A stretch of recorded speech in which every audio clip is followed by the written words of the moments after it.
हुआ क्या? मैंने तुमसे कहा था ना कि कल 10 बजे तक तुम्हारा काम हो जाएगा। और मेरी पेमेंट कहाँ है? पेमेंट मिल जाएगा तुम्हें। कितनी बार कहा मैंने तुमसे कि मुझे आधे पैसे एडवांस चाहिए और बाकी का काम खत्म होने के बाद। काम करो, पैसा तुम्हें मिल जाएगा। वो रखो तो।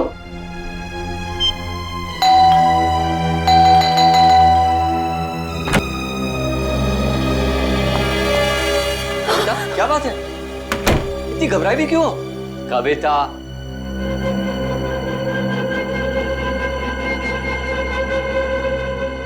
कविता, मैंने उसे वहां देखा था, नीचे नीचे खड़ा था वो। नीचे? कौन? सूरज। सूरज, तुमने अपनी दवाइयां ली? अमन, मैं बीमार नहीं हूँ। मैंने उसे नीचे देखा था। उसकी आंखें उसी मासूमियत से मुझे देख रही थी जैसे पहले देखा करती।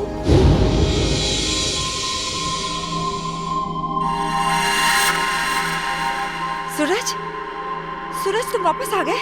मैं जानती थी कि तुम आओगे। ये खून? सूरज, सूरज, सूरज! मैंने आवाज भी दी उसे। मेरे इन हाथों से उसे छूना चाहती थी, उसे आशीर्वाद देना चाहती थी, लेकिन जब तक मैं उसके पास पहुंची वो गायब हो गया। कविता, ये सब तुम्हारा वहम है। मैं जानती थी कि तुम यही कहोगे। मैं जानती थी आपको यकीन नहीं होगा। अरे आप ही क्या, कोई भी मेरा यकीन नहीं करेगा। लेकिन ये बात सिर्फ आज की नहीं है, पिछले कई दिनों से मैं देख रही हूँ। वहाँ देखिए, देखिए उस घर में। कविता, बस बस। अरे पिछले 1 साल से उस फ्लैट में कोई नहीं रहता है। ठीक है, आपको यकीन नहीं हो रहा है ना, तो आप 5 मिनट रुकिए। वो वहीं आएगा, उसी घर में जरूर आएगा, आपको जरूर दिखेगा वो। ओके, 5 मिनट ना? ठीक है, रुकते हैं 5 मिनट। देखो सूरज, कहाँ हो तुम?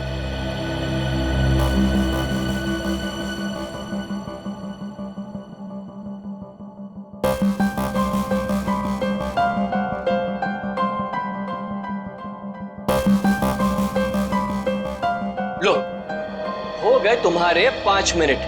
आया सूरज? आया? नहीं ना? प्लीज 5 मिनट और रुकिए, वो जरूर आएगा। बस कविता, बस। अरे अगले आधे घंटे भी यहाँ खड़ी रहोगी ना, तब भी वहां सूरज नहीं आएगा। तुम्हारे पास ये सब फजूल की बातों के लिए फुर्सत है, मेरे पास नहीं। Enough of this nonsense. रुकिए तो, वो आएगा, वो जरूर आएगा।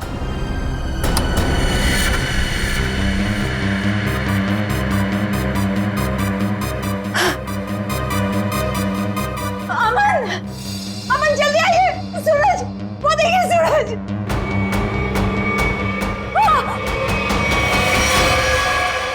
सूरज, अमन, अमन, अमन, जल्दी आइए, जल्दी आइए।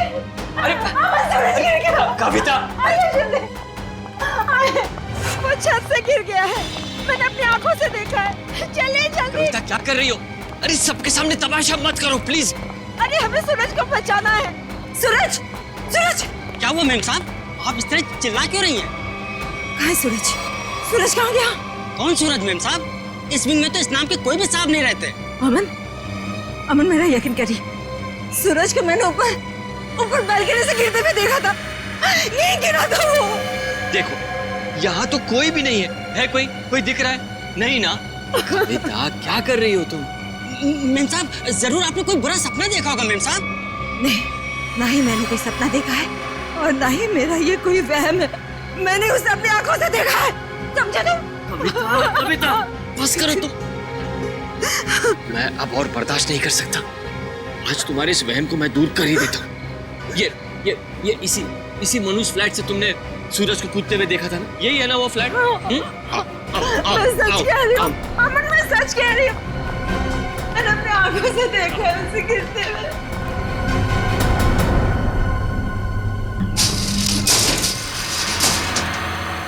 ये लो, अपनी आंखों से देख लो, यहाँ ताला लगा हुआ है। कविता, मैंने तुमसे कहा ना कि ये फ्लैट 1 साल से बंद पड़ा हुआ है। मैम साहब बिल्कुल ठीक कह रहे हैं। ये घर पिछले 1 साल से बंद ही पड़ा हुआ है। नहीं, ये तुम सबकी चाल है।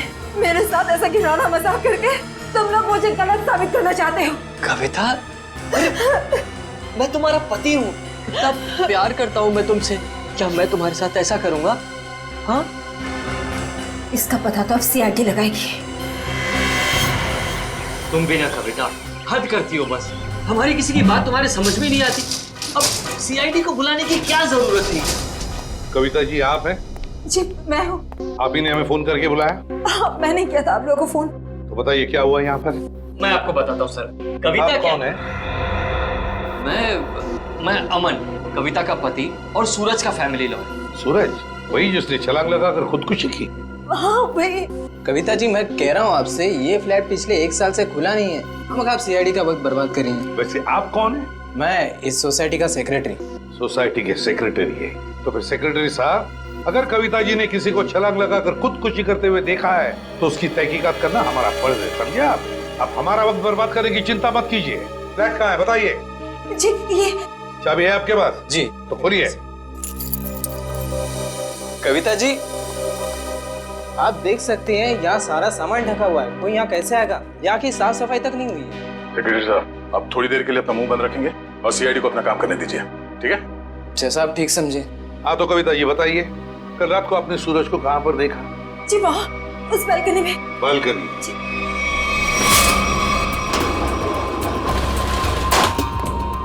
आइए बताइए, सूरज को कहाँ देखा था आपने? यहाँ खड़ा था।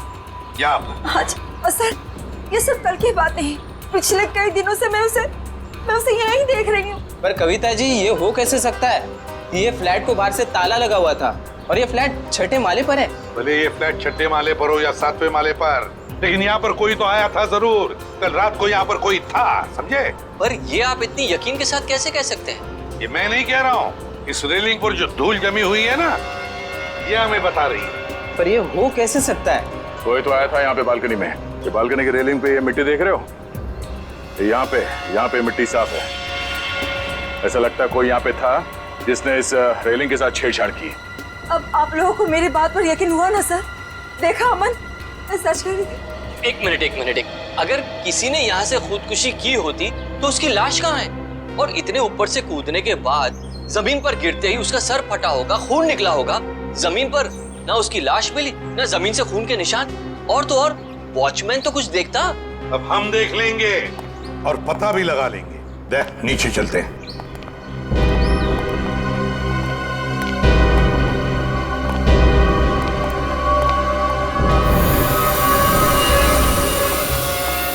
आशय, कोई खून के निशान दिख रहे क्या? नहीं सर, अब तक तो यहाँ कुछ नहीं मिला है।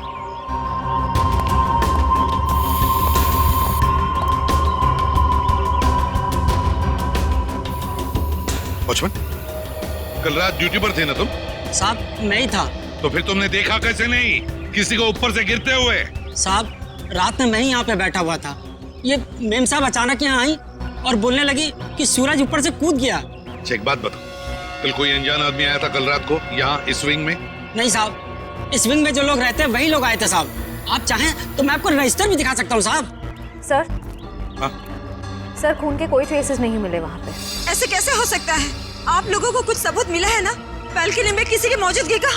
मैं सच कह रही हूँ सर, मेरा यकीन कीजिए। कविता जी, हम आपका पूरा विश्वास कर रहे हैं, आप सच बोल रही हैं। मैं तो सच बोल रही हूँ, लेकिन मुझे लगता है कि ये लोग झूठ बोल रहे हैं। क्या मतलब? शायद ये लोग मुझे झूठा साबित करना चाहते हैं। लेकिन क्यों गलत साबित करना चाहते हैं ये लोग? ऐसा ही है सर, मेरे आने से पहले इन लोगों ने लाश को ठिकाने लगा दिया होगा, खून भी साफ कर दिया होगा। मेरा यकीन कीजिए, मैं सच बोल रही हूँ।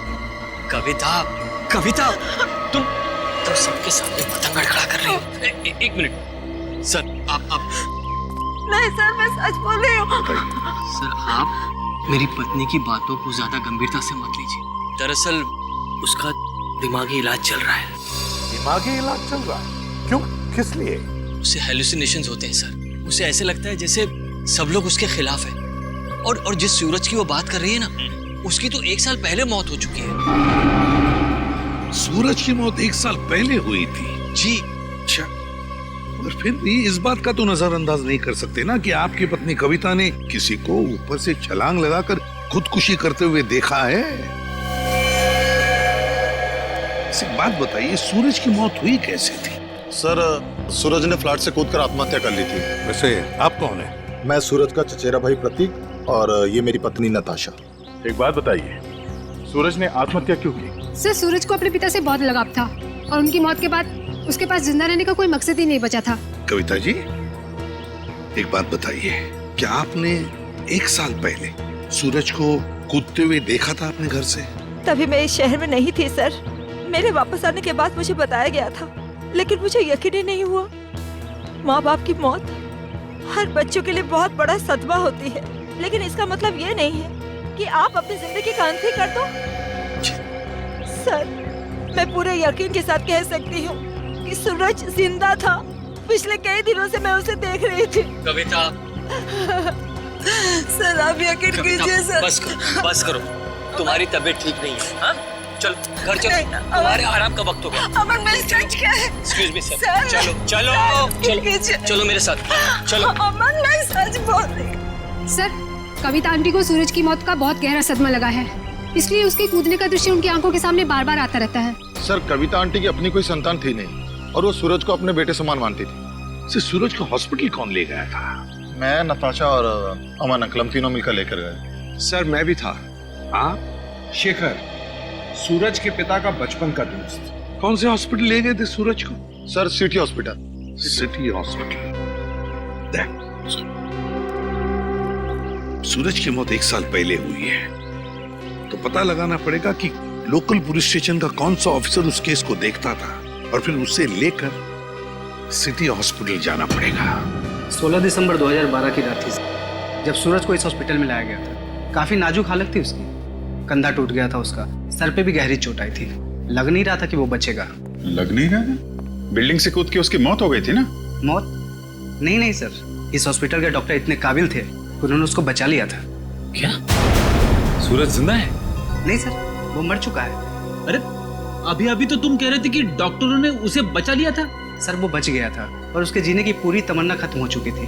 हॉस्पिटल से ऑपरेशन के 3 दिन बाद ही वो हॉस्पिटल से भाग गया और फिर ओडाला के ब्रिज से जाकर उसने आत्महत्या कर ली। ओडाला ब्रिज? मतलब सूरज की मौत बिल्डिंग से कूदने से नहीं, ओडाला ब्रिज से कूदने से हुई है। मगर सर, सूरज के घर वालों ने हमसे झूठ क्यों कहा? उसका तो पता हम लोग लगा ही लेंगे। पहले जरा उस डॉक्टर से मिलते हैं जिसने सूरज की जान बचाई थी। सूरज का ऑपरेशन डॉक्टर रेणुका ने ही किया था। डॉक्टर रेणुका? जरा बुलाइए उन्हें। पर अब डॉक्टर रेणुका इस हॉस्पिटल में काम नहीं करती हैं। काम नहीं करती? क्या मतलब?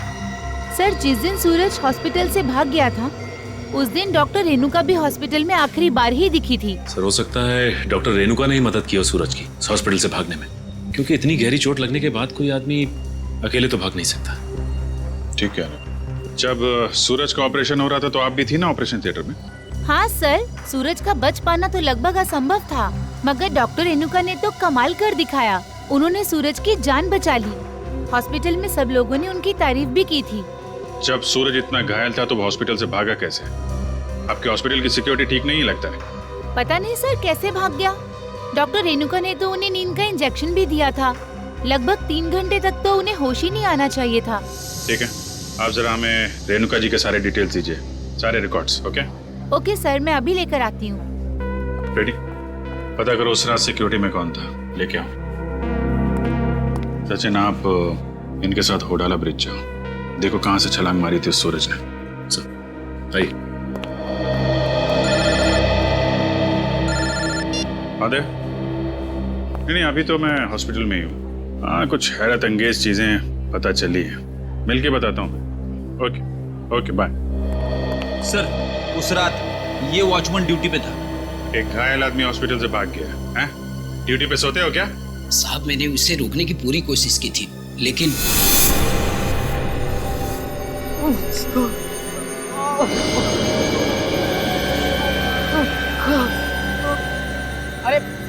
अरे साहब, आप कहाँ जा रहे हैं? अपने काम से काम रख। ऐसे मैं आपको नहीं जाने दे सकता साहब। मेरे बीच में हट जा वरना फिर जान ले लूंगा। और साहब ये कहाँ से उठाया आपने? नहीं, मैं आपको नहीं जाने दे सकता। ये देखिए साहब, उस चोट का निशान आज तक है। सूरज ने होडाला ब्रिज से कूद के आत्महत्या की और ये बात उसके घर वालों ने हमसे छुपाई है। कोई तो ऐसा राज है जिस पर वो लोग पर्दा डालने की कोशिश कर रहे हैं। क्या सूरज की मौत बिल्डिंग से कूदने से नहीं बल्कि होराला ब्रिज से छलांग लगाने से हुई थी? और इतनी बड़ी बात तुम लोगों ने मुझसे क्यों छुपाई? सिर्फ आप ही से नहीं कविता जी, इतनी बड़ी बात सीआईडी से भी छुपाई गई है। कानून से कोई बात तब छुपाई जाती है जब जुर्म के ऊपर पर्दा डालने की कोशिश की जा रही हो। हा? वो ये बात हमने कविता से इसलिए छुपाई थी, हम नहीं चाहते थे कि कविता सूरज के वापस लौटने की झूठी उम्मीद में जिए। जी हाँ सर, मौत बिल्डिंग से कूदकर हुई हो या फिर होडाला ब्रिज से छलांग लगाकर। सच तो ये है कि सूरज अब कभी भी लौटकर वापस हमारी जिंदगी में नहीं है। माना सूरज ने होडाला ब्रिज से नीचे छलांग लगाई मगर किसी को उसकी लाश मिली, हा? तो आप लोग इतने यकीन के साथ कैसे कह सकते हैं कि सूरज मर चुका है? मैं जानती थी कि सूरज जिंदा है और वो वापस जरूर आएगा। हे भगवान, तेरा लाख लाख शुक्र है, वो वापस आएगा। इसीलिए हमने ये बात कविता से छुपाई, क्योंकि हम नहीं चाहते थे कि ये सूरज की वापसी की झूठी आस में बंधी रहे। अब आपने इसे सब कुछ सच सच बताकर इस बेचारे की बची कुची जिंदगी में भी जहर घोल दिया। तुम मेरे पति नहीं हो, दुश्मन है दुश्मन। तुमसे मेरी खुशी देखी नहीं जाती, मेरा सुख तुमसे बर्दाश्त नहीं होता। ये छुपाया था मुझसे। कविता जी संभालिए। छोड़िए छोड़िए, अब तो खुश है ना आप लोग हमारे घर में झगड़ा लगाकर? आपके घर के झगड़े से ज्यादा जरूरी फिलहाल हमें यह जानना है सूरज जिंदा है या नहीं। और अगर वो जिंदा नहीं है तो फिर कौन है वो आदमी जो नकली सूरज बनकर ये खेल खेल रहा है? अच्छा, ये है डॉक्टर रेणुका, इसने बचाया सूरज को। हाँ सर, इनके घर पे पूछताछ करने पे इनके नौकर ने बताया कि हॉस्पिटल की नौकरी छोड़ने के 1 हफ्ते बाद ये सिंगापुर चली गई थी। हॉस्पिटल से नौकरी छोड़ने के बाद ये सिंगापुर चली गई, तो फिर कभी न कभी तो वापस आती होगी। नहीं सर, वापस आना तो दूर की बात है, इन्होंने एक फोन तक नहीं किया। अरे, एक फोन तक नहीं किया? बड़ी अजीब बात है। कोई अपना घर नौकर पर सौंप जाता है तो कभी न कभी फोन करके पूछताछ तो करता है घर की हालत के बारे में। हाँ सर, पर इन्होंने ऐसा बिल्कुल नहीं किया। और सर, नौकरों की पगार हर महीने सीधे उनके अकाउंट्स में डाल दी जाती है, वो भी कैश। नहीं नहीं नहीं नहीं, कुछ और ही चक्कर है, कुछ और ही चक्कर है ये। सर ये धीरज, इन्होंने सूरज को होडाला ब्रिज से कूदते हुए देखा था 1 साल। क्या तुम्हें पूरा यकीन है कि वो सूरज ही था? जी सर, पुलिस ने उस वक्त उसकी फोटो दिखाई थी, वही सूरज था। क्या यही था वो? हैं? जी सर, यही सूरज था। अगर तुमने सूरज को ब्रिज से कूदते हुए देखा तो तुमने उसे बचाने की कोशिश क्यों नहीं की? रोका क्यों नहीं उसे? सर, मुझे नहीं मालूम था कि ये कूदने वाला है। मैंने समझा कि बस यूं ही टहलने के लिए आया होगा। जब तक मैं कुछ समझ पाता, इन्होंने वहां से छलांग लगा दी। कब हुआ ये? सर, रात तकरीबन 1 बजे की। रात के 1 बजे? तो क्या मैं पूछ सकता हूँ कि रात के 1 बजे आप वहां क्या कर रहे थे होडाला ब्रिज पर? सर, वो क्या है ना कि मैं एक लेखक हूँ। जब कभी कहानी लिखते लिखते अटक जाता हूँ तो वहाँ टहलने के लिए निकल पड़ता हूँ, इस उम्मीद से कि शायद कोई नई प्रेरणा मिल जाए। लेकिन जब से ये हादसा हुआ है ना सर, मैंने उस ब्रिज पे जाना बंद कर दिया है। वैसे आप लिखते क्या है? सर, मैं उपन्यास लिखता हूँ, नोवेल्स। ठीक है धीरज, थैंक यू वेरी मच, तुम जा सकते हो। अगर जरूरत पड़े तो हम तुम्हें फिर से बुला लेंगे। सर, ये होडाला ब्रिज के नीचे के पानी का बहाव बहुत तेज है सर। अगर कोई भी आदमी ऊपर से नीचे गिरता है तो उसका बचना अब नामुमकिन है सर। और तो और सर, पुलिस वालों ने उस जगह की अच्छी तरीके से छानबीन करवाई थी गोताखोरों से, लेकिन सूरज की लाश नहीं मिली थी सर। हो सकता है कि तेज बहाव की वजह से वो सूरज को ढूंढ नहीं पाए होंगे, या फिर किसी न किसी वजह से सूरज डूबने से बच गया। सर, अगर ये सूरज बच गया है तो सिर्फ कविता जी को क्यों दिखाई देता है, अमन जी या बाकी लोगों को क्यों नहीं? वही तो, अगर ये बच गए तो सिर्फ कविता को ही कैसे दिखता है, और किसी को क्यों नहीं दिखता? नहीं नहीं नहीं नहीं नहीं नहीं, कुछ ना कुछ तो गड़बड़ जरूर है, क्योंकि अगर ये बच गया तो सबके सामने क्यों नहीं आता है? सर, शायद ये कविता जी का कोई वहम। नहीं नहीं नहीं निखिल, ये कोई वहम नहीं है, कोई वहम नहीं है। अगर ये कविता जी का वहम होता तो वे सूरज की घर की बालकनी के रेलिंग पर जो धूल जमा हुई थी उसमें से इतना सा हिस्सा ही साफ कैसे मिला हमको? इतना सा हिस्सा साफ कैसे मिला? उसका एक ही मतलब है कि कोई ना कोई तो था सूरज के घर में, कोई ना कोई तो गया था सूरज के घर में जिसे कविता ने देख लिया, मगर कौन गया था सूरज के घर में? है कौन ये? इसका पता तो लगाना ही पड़ेगा।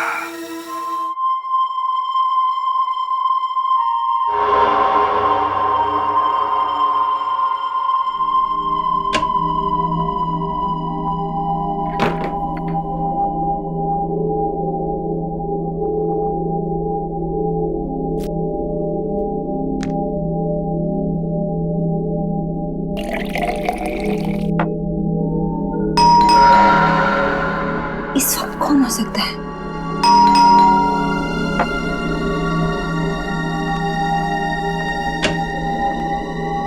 कौन है?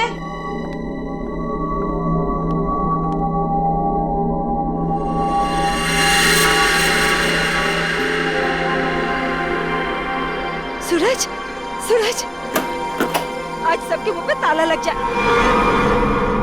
हाँ? सूरज, अब कहाँ चले गए? सूरज कहाँ? सूरज बंद करो ये मजाक, कहाँ हो तुम? सूरज आ जाओ अभी। सूरज, मेरी आंखें तरस गई है तुम्हें देखने के लिए। सूरज, सूरज कहाँ हो सूरज तुम? सूरज, सूरज। कविता आंटी, सूरज तुम ऊपर जा रहे हो ना? आप ठीक हो ना? मुझे तुम्हारे कदमों की आवाज आ रही है। सूरज रुक जाओ। आप ऊपर क्यों जा रही हो? सूरज रुक जाओ, रुक जाओ सूरज। कविता आंटी, इस वक्त आप छत पर क्यों जा रही है? सूरज, सुना ही नहीं होगा। सूरज, सूरज मैं जानती हूँ कि तुम छत पर आके छिपे हो। देखो, अब अच्छे बच्चे की तरह वापस आ जाओ।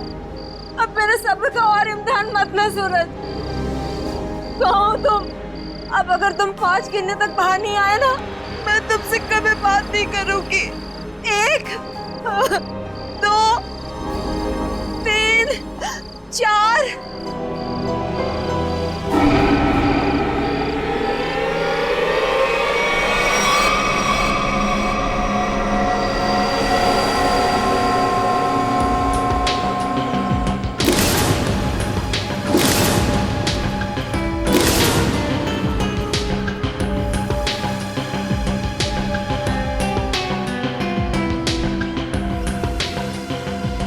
तुम इस विंग के वॉचमैन हो ना?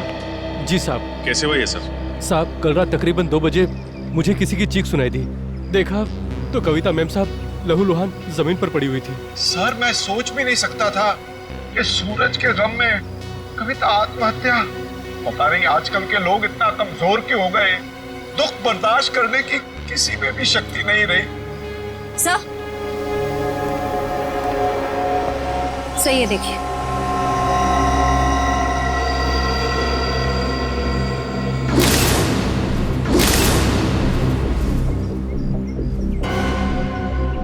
ये बात है। शेखर जी, कविता ने आत्महत्या नहीं की है। क्या बोल रहे हैं आप? इनके हाथों में बहुत सारी खरोंचे हैं, चूड़ियां टूटी हुई हैं। ऐसा लगता है कि उसकी किसी से हाथापाई हुई है। शायद खूनी ने छत पे से धक्का दिया इनको।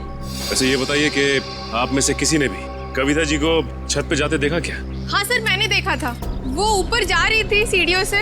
मैंने उन्हें आवाज भी दी थी, पर उन्होंने सुना नहीं। कविता जी अकेले छत पे जा रही थी या उनके साथ में कोई और भी था? वो अकेली थी सर, और वो बार बार सूरज का नाम ले रही थी सर। मतलब सर, ये सूरज भी छत पे ही था? हो सकता है, या फिर वो आदमी जो सूरज बनने का नाटक कर रहा है। ये अमन जी नहीं दिखाई दे रहे? कहाँ है वो? पता नहीं जी, सुबह से उसका नंबर ट्राई कर रहा हूँ लेकिन फोन ऑफ है। सर, वो घर पे भी नहीं है। शायद ऑफिस में हो। ऑफिस के नंबर पे डायल करके देख, कहाँ है वो? कल रात कोई अनजान आदमी आया था यहाँ पे? नहीं साहब, मैंने किसी को नहीं देखा। सो रहे थे क्या? नहीं साहब, मैं सच कह रहा हूँ। मैं कल रात जाग रहा था और मैंने किसी को नहीं देखा इस विंग में जाते हुए।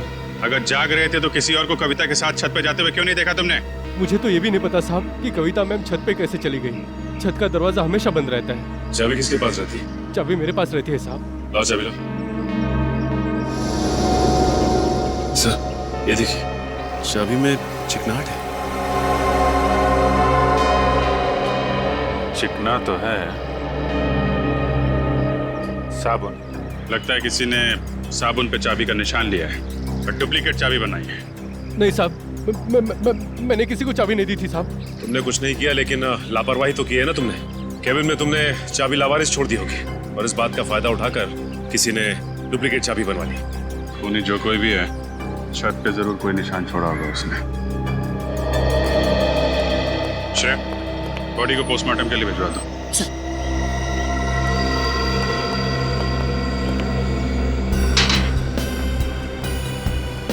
यहां से गिरी है।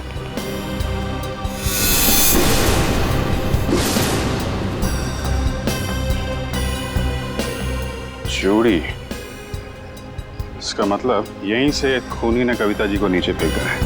यहीं पे हाथापाई हुई होगी और खूनी ने कविता को यहां से फेंक दिया है। सर, ये देखिए सर, जूते के निशान। जरा नाप के देखो। इसका मतलब खूनी 10 या 11 नंबर के जूते पहनता होगा। लेकिन सर, ये भी तो हो सकता है कि ये जूता खूनी का ना हो और किसी ऐसे आदमी का हो जो इस बिल्डिंग में रह रहा हो। सचिन वॉचमैन बता रहा था ना, दरवाजे पे ताला लगा रहता है और उस चाबी पे भी साबुन लगा हुआ है। इसका मतलब खूनी ने डुप्लीकेट चाबी बनाई है। ये निशान खूनी का ही होगा।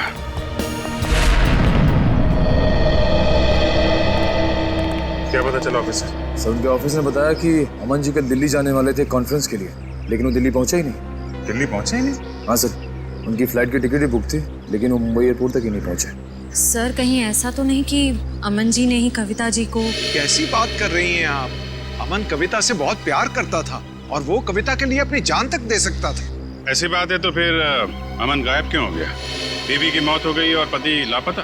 सर, मुझे शुरू से ही अमन के हाव-भाव कुछ ठीक नहीं लग रहे थे। क्या मतलब? सर, अमन जी शुरू से ही हमारे परिवार के वकील रह चुके हैं। सूरज के माता पिता की मौत के बाद उन्होंने कभी किसी को बताया ही नहीं कि जायदाद का बंटवारा कैसे होगा। सर, मुझे लगता है अमन के दिल में खोट है। वो खुद ही सारी जायदाद हड़पना चाहता है। और हो सकता है कविता आंटी को सूरज बन के डराने के खेल में उन्हीं का हाथ हो। खैर, अमन इसमें शामिल है कि नहीं ये तो हम लोग पता लगा ही लेंगे, लेकिन ये बात तय है कि ये सारा खेल जायदाद की वजह से ही रचा जा रहा है। सूरज अगर बिल्डिंग में आया था तो आसपास जरूर किसी ने देखा होगा। हाँ सर, सामने पान की दुकान है सर। अरे भाई सुनो। आइए साहब, 4 पान लगा देता हूँ। मैडम के लिए मीठा पान, चेरी वाला। अरे नहीं, पान बाद में खाएंगे, थोड़ी बात कर लेते हैं पहले। हाँ जी, कहिए। अच्छा, ये बताइए कि आपकी दुकान कितने बजे तक खुली रहती है? सुबह 9 से रात के 11 बजे तक। क्या आपने इस आदमी को कल इस इलाके में देखा था? अरे आप लोग तो ऐसे बातें कर रहे हैं जैसे आप लोग सीआईडी वाले हैं। ठीक पहचाना आपने? अरे आप तो सचमुच में सीआईडी वाले हैं। देखा था इसको? जी साहब, कल रात को इस आदमी को देखा था। ठीक से याद है तुम्हें? कोई धोखा तो नहीं हो रहा? जी साहब, मेरी नजर 6x6 की है, कभी धोखा नहीं खाती। मतलब सर, सूरज जिंदा है? इसका मतलब वो जो जूतों के निशान हमें बिल्डिंग की छत पे मिले थे वो सूरज के थे और उससे नहीं कविता को मारा है। मतलब सर, ये जुर्म अमन और सूरज दोनों मिलके कर रहे हैं। ये भी तो हो सकता है कि कविता जी का खून सूरज ने किया और अमन को जबरदस्ती ले गया अपने साथ। लेकिन सर, कविता जी तो सूरज के लिए उनकी माँ की तरह थी, फिर उन्होंने कविता जी को छत से क्यों गिराया? साहब, क्या इस आदमी ने किसी को छत से धक्का दे दिया? शायद किसी का खून किया है इसने। और कुछ जानते हो इस आदमी के बारे में? जी साहब, इसने अपनी कार गलत जगह पार्क की थी। टोइंग वाला आया और कार उठा के लेके चला गया। कहाँ पे पार्क की थी गाड़ी? वहाँ साहब, वहाँ खड़ी थी। XYZ 040925। पता लगा किसके नाम पे रजिस्टर्ड है ये कार? अच्छा, वो सर, इस सूरज का ठिकाना मिल गया, वरना ये आदमी तो अपनी टो हुई गाड़ी लेने भी नहीं आया। और आता भी कैसे? चोरी की गाड़ी जो थी, एक एक कदम फूक फूक के रख रहा है ये सूरज। हाँ सर, और छुपने के लिए भी उसने एक ऐसा ठिकाना चुना जो एक NRI का। हाँ, एक NRI का, एक ऐसा आदमी जो महीनों तक अपनी घर की हालत देखने के लिए आता तक नहीं। यहाँ पे ताला लगा हुआ है। बोल दो। सुन,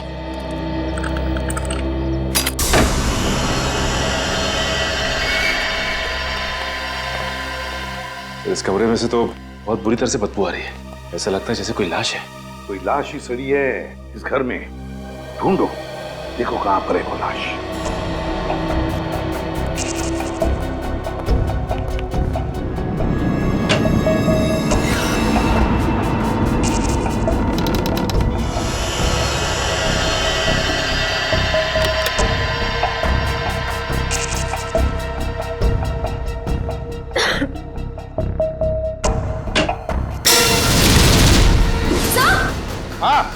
सर जल्दी आइए।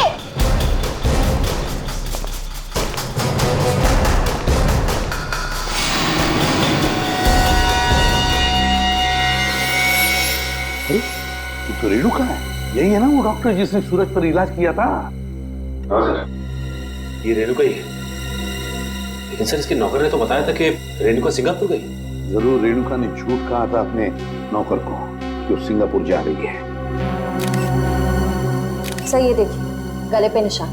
ऐसा लगता है किसी तार से गला घोंट के मारा गया है। बिल्कुल पतला सा था, और जिस तरह से बदबू आ रही है, जिस तरह से ये लाश सड़ी है, लगता है 2-3 दिन तो हुए हैं इस खून को।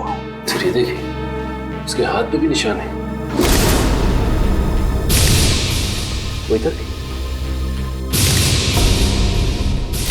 सर ये निशान इस चीज का हो सकता है? ये निशान लगता है किसी रस्सी वस्सी से होते हैं ना निशान, खींचते वक्त वैसे लगते हैं ये निशान। ढूंढो जरा इस कमरे में, जो भी चीज है, जिस चीज से ये निशान बना है, यही कहीं मिलना चाहिए।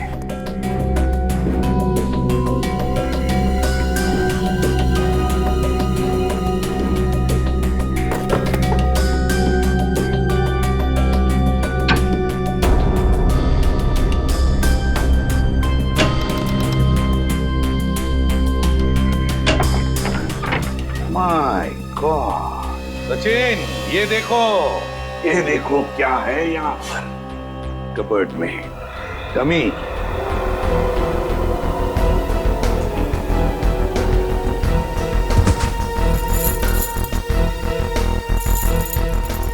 कैरबिनेर और रस्सी भी। सचिन, लगता है रेणुका के हाथ पर जो निशान है ना, शायद इस रस्सी की वजह से ही है, खींचते हुए। ये देखो ऐसे। हाँ सर, लेकिन सर ये सारी की सारी चीजें इस घर में क्या कर रही हैं? क्योंकि ये सब चीजें तो शूटिंग में इस्तेमाल की जाती हैं, आर्टिस्ट बांधने के लिए। याद है सचिन, सूरज के घर की बालकनी की रेलिंग पर बहुत सारी धूल जमी हुई थी, लेकिन एक जगह पर इतना सा हिस्सा साफ था।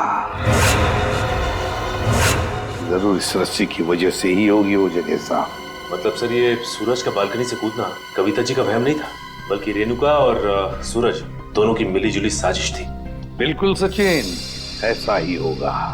हुआ ये कि सूरज जब अपने घर में आया तो कविता ने उसे सामने से देख लिया। फिर सूरज और रेणुका ने मिलकर इस डमी को अपनी बालकनी से नीचे फेंक दिया।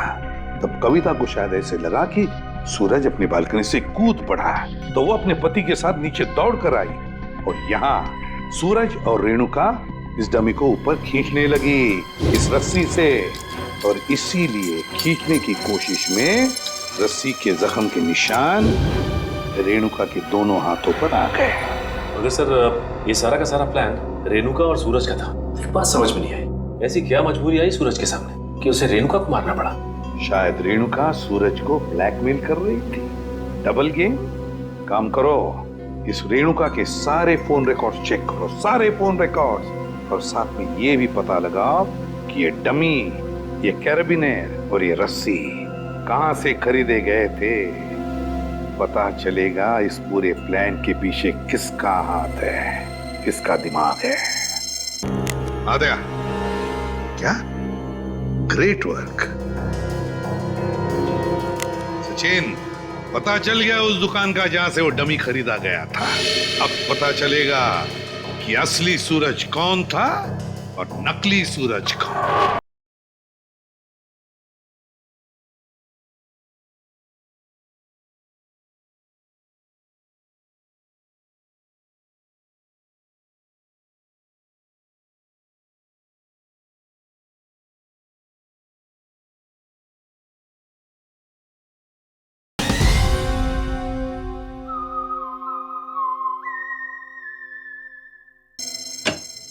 सर, हाँ सर, आपने ठीक कहा था सर।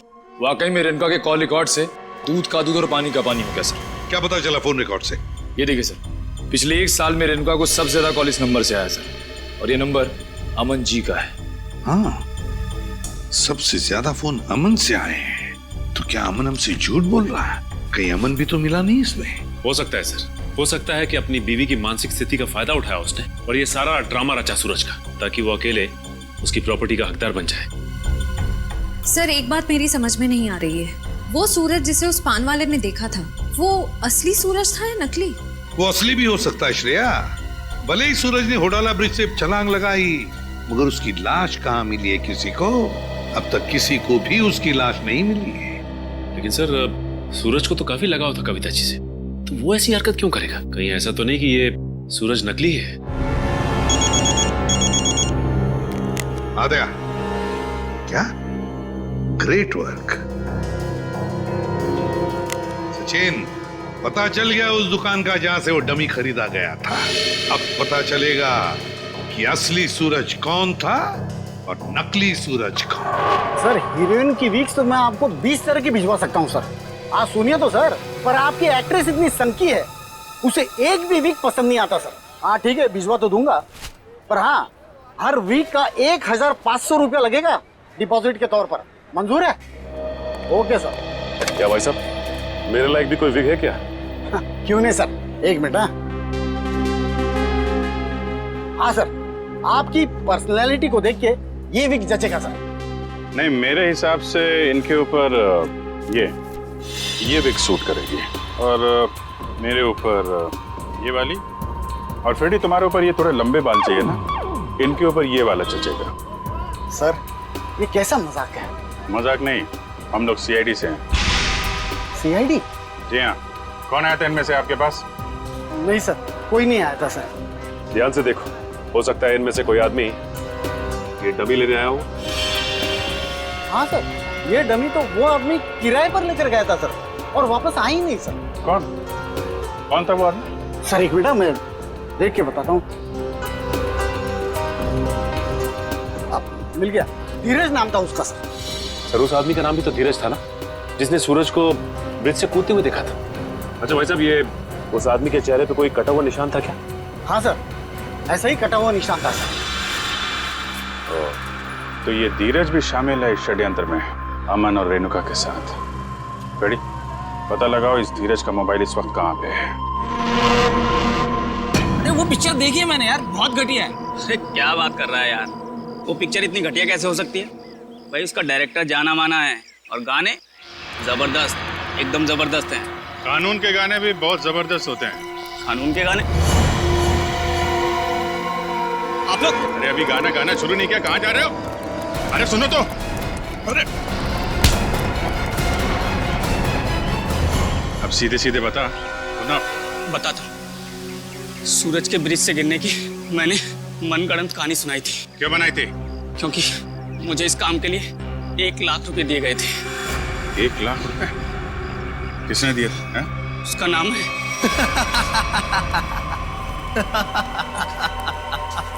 क्यों किया तुमने कविता के साथ ये सब? और मुझे यहाँ इस तरह बांध कर तुम्हें क्या मिलेगा? सुकून, ढेर सारा सुकून। ठीक उसी तरह जिस तरह मौत की दुनिया से निकलकर जिंदा लोगों की दुनिया में आकर मिलता है, वो सुकून। बकवास बंद करो। ना तुम कभी मरे थे और ना ही तुम सूरज हो। बहरूपिये हो तुम, बहरूपिये। अरे बाप रे, तुम्हें तो सब पता है। क्या है ना कि इतनी बातें जानना तुम्हारी सेहत के लिए ठीक नहीं है, तो मैं सोच रहा हूं कि तुम्हारी सारी तकलीफें मैं दूर कर ही देता हूं। ये क्या कर रहे हो तुम?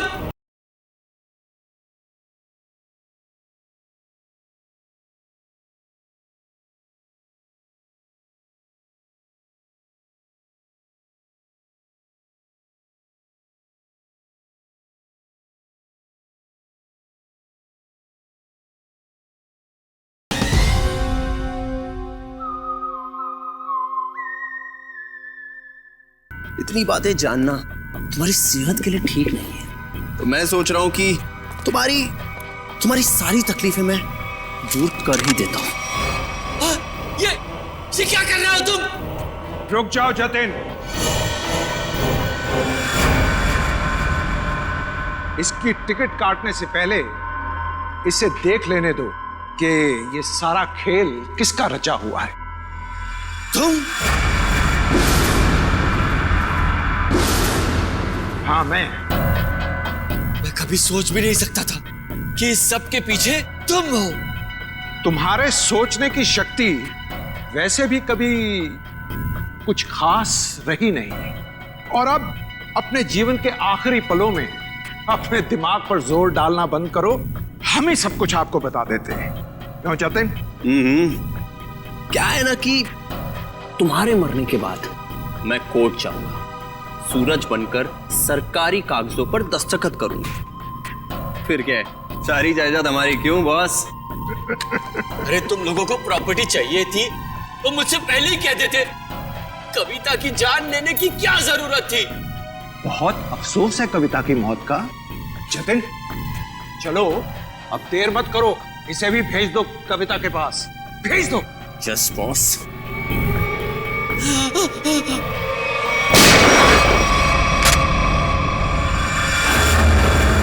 सब कुछ सुन लिया हम लोगों ने। अगर बाकी मुजरिम भी आप लोगों की तरह अपना जुर्म अपने आप कबूल कर लें तो सीआईडी का काम काफी आसान हो जाएगा। क्यों शेखर जी, आपका क्या कहना है? अरे रे रे रे रे, इतने भयानक मुजरिम को इतने आसानी से नहीं भागने देंगे हम लोग। क्यों किया ये सब? सूरज को उसके पिता से बहुत लगाव था और उसकी मौत के बाद उसके जीवन में कोई रुचि नहीं रह गई थी। उसके दिमाग में आत्महत्या करने के ख्याल पनपने लगे। इसलिए तुमने सोचा कि सूरज को तो प्रॉपर्टी में कोई इंटरेस्ट है नहीं, तो क्यों ना बहती गंगा में हाथ धुल लिया जाए, उसकी प्रॉपर्टी हथिया ली जाए। हाँ, इसलिए जब पहली बार सूरज ने बिल्डिंग से कूदकर आत्महत्या करने की कोशिश की तो तुरंत मैं उसे हॉस्पिटल लेकर गया ताकि किसी तरह से भी उसकी जान बच जाए और वो अपनी सारी दौलत मेरे नाम कर दे। और जैसे ही रेणुका को पता चला कि करोड़ों रुपए तुम्हारे हाथ लग गए तो उसने अपना हिस्सा मांगना शुरू कर दिया तुमसे।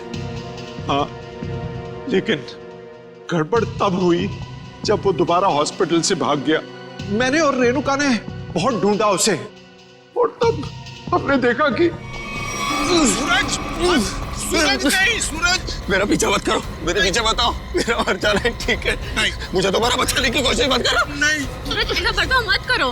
किसी एक आदमी चले जाने से जिंदगी खत्म नहीं हो जाती। वो मेरे पापा थे। पापा, तुम लोग क्या समझोगे मेरे पापा के बारे में? नहीं सूरज, नहीं नहीं नहीं, मुझे छोड़ दो। मुझे अगर तुम दोनों में से किसी ने भी कूदने से रोका तो मैं अपनी जान ले लूंगा, मैं अपनी जान ले लूंगा, मैं अपना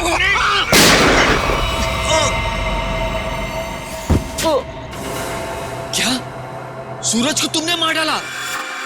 जानबूझकर नहीं मारा, गलती से गोली चल गई थी और फिर उसकी लाश को हमने नीमवाड़ी के जंगल में दफना दी। और फिर धीरज को तुमने अपना झूठा गवाह बना लिया ताकि कानून को गुमराह कर सको। हाँ, और जब हमें जतिन मिला जो सूरज का हम शक्ल था तो मुझे ऐसा लगा कि शायद कुदरत यही चाहती है कि मैं करोड़ों का मालिक बनूं, वरना ऐसा संयोग क्यों होता? कुछ संयोग इसलिए होते हैं कि ताकि अपराधियों को उनके किए हुए की सजा मिल सके। तुम दोनों फांसी की तैयारी करो, फांसी होगी तुमको, फांसी।